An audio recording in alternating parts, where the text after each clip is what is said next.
Let's start with the truth.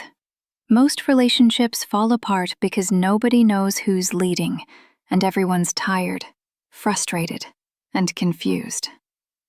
In my home, we don't guess. We don't battle for control. We don't live in chaos. I lead, and he follows, not because he's weak, but because it gives our relationship clarity, peace, and direction. Now, before you assume this is controlling or extreme, stay with me. I'm here to show you how a relationship transforms when a man stops wrestling for control and starts following a woman who actually knows where she's going. But before I give you all 15 rules, I want you to think about this. What if the only thing keeping your love life chaotic is that you're following the wrong leader? Hold on to that. Because by the time I hit Rule 7, you'll understand why some men beg for this lifestyle and others crumble under the pressure. But first, let me talk you through the 15 rules that keep our relationship stable, intimate, and incredibly strong. And yes, I'll tell you the consequences too. Rule 1, my pleasure comes first. Always. You thought I wouldn't start strong? Please. When I say my pleasure comes first, I don't just mean intimacy. I mean at dinner, in conversation, in the way you greet me, in the energy you bring into my space. Not because I'm selfish, but because when I feel cared for, I naturally give that same energy back.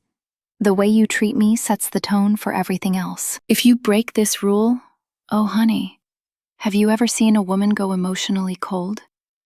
The consequence? If he forgets this, I won't be rude or dramatic. I simply pull back.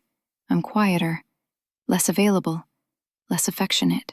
And that space between us? Oh, you'll feel it. Sometimes that distance alone is enough to make you rethink your choices. Trust me, that shift alone teaches him more than any argument ever could. Rule 2, complete honesty with money. Transparency keeps us connected. No, my friend sent me money and I forgot to mention it. No, it was on sale, so it technically doesn't count. Financial honesty is emotional honesty. If there's lying or hiding finances, my trust hardens fast. I can't relax. I become more watchful, more reserved, and I stop assuming you're best. You break this rule? I don't need to yell. I step in tighter. More oversight, more checking in, more questions, less freedom. Not out of anger, that's just how I protect us. Yeah, when trust breaks, guidance gets stricter. Rule 3, mornings start my way. This one weeds out the weak. A relationship rises or falls by how the day begins. In our home, he checks in. When he wakes up, he doesn't scroll. He doesn't wander. He doesn't exist aimlessly. When the day starts with intention and effort, everything flows better, and we begin grounded and aligned. Hubby greets me with, "Good morning, my love. What do you need today?" Sometimes it's coffee, sometimes it's space. If he breaks this rule, the entire tone of the day shifts. The energy drops like a phone with 1% battery. I get firmer, less flexible, more structured. Hubby feels the correction through my tone and the expectations I set for the rest of the day. It's a simple thing. Rule 4. Loyalty is sacred. Not just sexual loyalty, emotional loyalty. No flirting, no secret messages, no harmless attention. No wandering eyes. I need to know that your attention, your respect, and your commitment are pointed toward us, not scattered elsewhere. Even small betrayals change the way I look at you.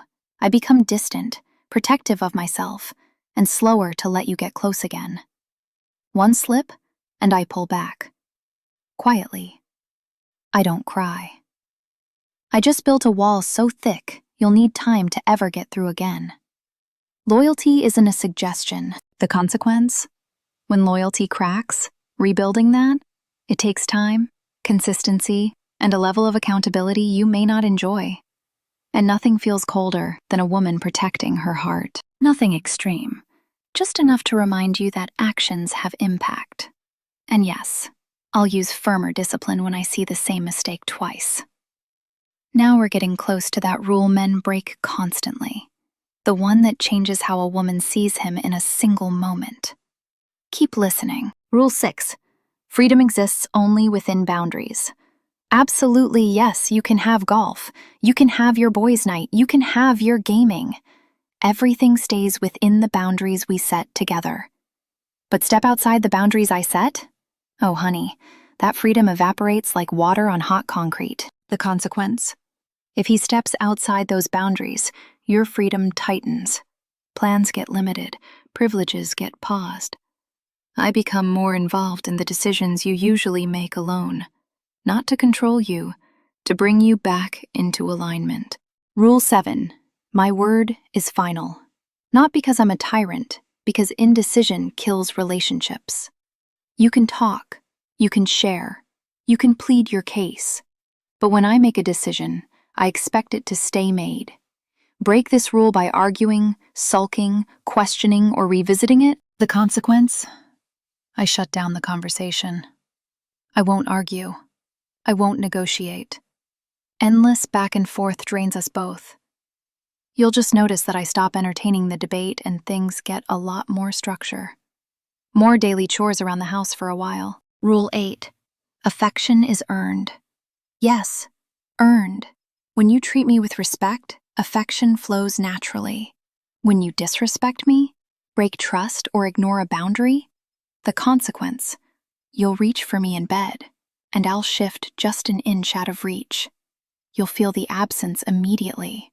I won't cuddle, I won't lean in, I won't initiate anything. It's not punishment, it's a reflection of how respected I feel. When the respect returns, so does the affection. Oh, you'll learn. You ever had a woman deny you her attention? Baby, that hits harder than any punishment. And it works. It's not punishment. It's a reflection of how respected I feel. When the respect returns, my affection follows your consistency. Rule 9. Evenings end with accountability. We check in. It's important. Every night we talk. What worked today? What needs improvement? How did he follow my lead? How can we stay connected moving forward? Break this rule if he avoids or minimizes this conversation. Sometimes I'll ask you to sit down with me anyway, and that conversation might feel a lot more like a correction than a check-in. The next day, I become less gentle.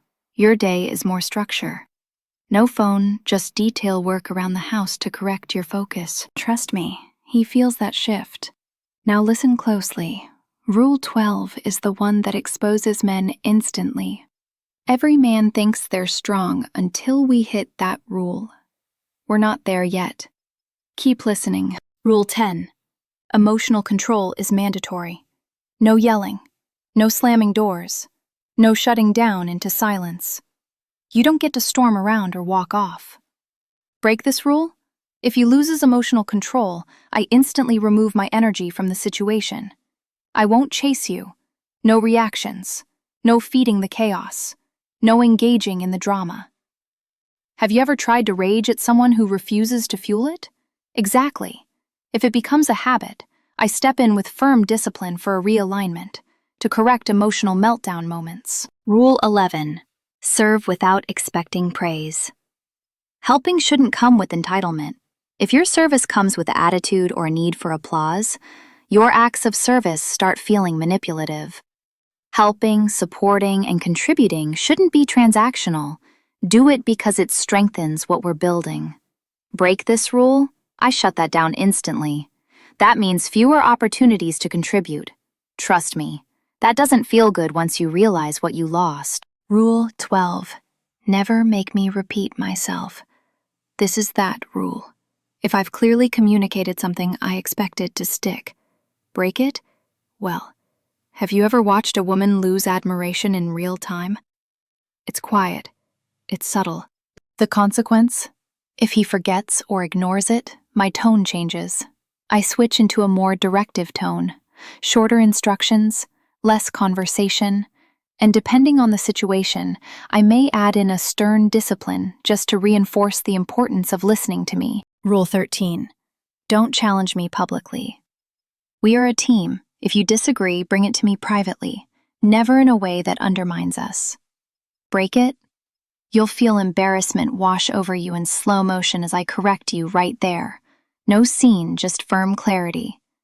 With that calm, don't try me tone that ends conversations. And afterwards, at home, there will be a correction so it doesn't happen again. You'll feel it, I promise. Rule 14. Protect the energy of the relationship. I expect you not to bring chaos into my home. Don't let other people's drama be a distraction.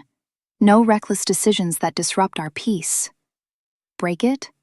If he brings chaos in, I take your phone, no watching sports.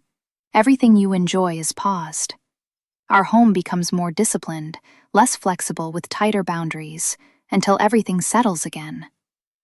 That stability matters to me, and I'll enforce it if I have to. Rule 15. My leadership is love, not control. It's not about power. I lead because it brings harmony, because it works for us, because it gives our relationship direction. When you follow my lead, we build something powerful, more intimate. If he pushes against my leadership, you invite chaos, you claim to hate.